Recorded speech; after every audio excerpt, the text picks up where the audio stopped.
Swiss Skydiver at furlong left to go. Swiss Skydiver looking to make Preakness history. Another filly bounding toward the 16th pole. And here's Authentic on the outside, answering the call head and nose and nose. Swiss Skydiver and Robbie Alvarado. They've done it from Authentic. It was her coming out party in 2020. Swiss Skydiver was an upset winner, actually, of the Gulfstream Park Oaks.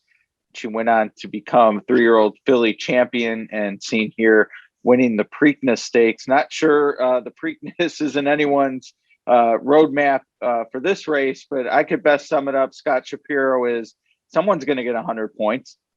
Yeah, no doubt about it. This is certainly not the rendition that last year's was. I thought that was a tremendous field. Some of the horses ended up being underachievers, but when we came into the race, it looked like one of the best preps for the Oaks. Not the case this year for the Gulfstream Park Oaks, where whoever wins, I doubt I'm going to leap up my Kentucky Oaks top 10 leaderboard. But where did you land?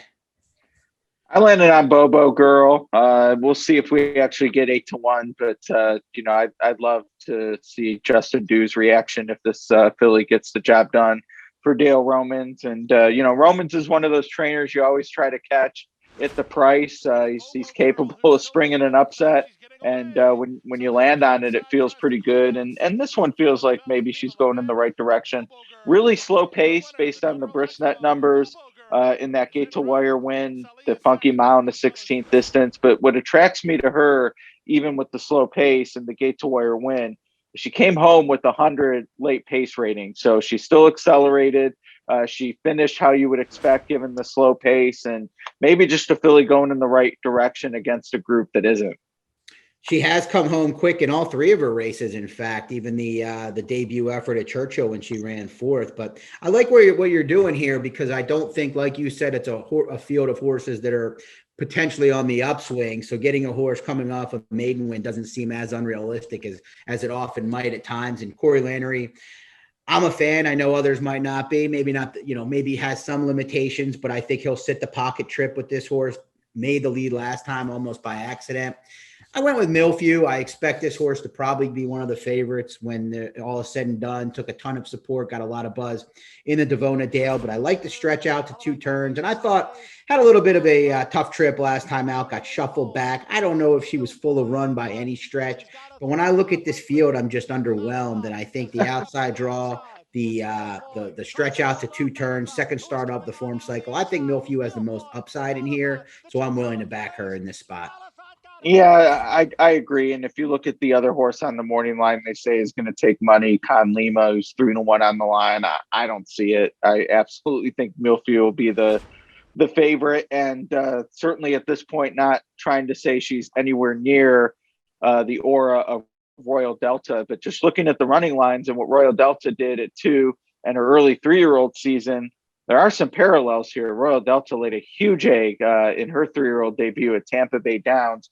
Milfew, not quite as big an egg, and certainly wasn't bet like Royal Delta was, but nevertheless disappointing at 7-2. Certainly has a number to run back to that would win this. So I'm sort of with you. We'll see what the exacta will pays are, but this to me feels like betting the 2 to win, and then maybe a Milfew Bobo Girl exacta. Yeah, and Crazy Beautiful, another that'll take money at the 5-2 top choice. Ran second in the Devona Dale. Somebody had to that day. They were all also rans. Another horse that may prefer 2 turns, remains to be seen. Hasn't really taken the step forward that I would have liked to see. She was very impressive in those first 2 dirt tries in Kentucky as a 2-year-old, but she could sit the right trip in here under Jose Ortiz, but I do prefer Milfew. Yeah, I would think Kenny maybe, made some turf designs down the road, broke the maiden on turf. And it is interesting to see how these trainers juggle horses, because Kenny has 3 in the Bourbonnette Oaks, which we're going to discuss in another video. And, Crazy Beautiful might have that type of versatile pedigree that would appreciated the Tapeta, but he stays local. So that's worth noting, but the price to me isn't going to be there. So Gulfstream Park Oaks, we saw a superstar in the making in Swiss Skydiver last year. It's really going to take something to wow me like that this year, though. Absolutely. I'm going to need to see some serious wowing. Swiss Skydiver, I think at that point began to wow us. A lot of us doubted her being as great as she has become, but I'm with you. I think this is a second tier race for the 3-year-old fillies at this point. All right. Well, that's one of 4 stakes previews we have on Twin Spire social channels. Make sure you check them all out.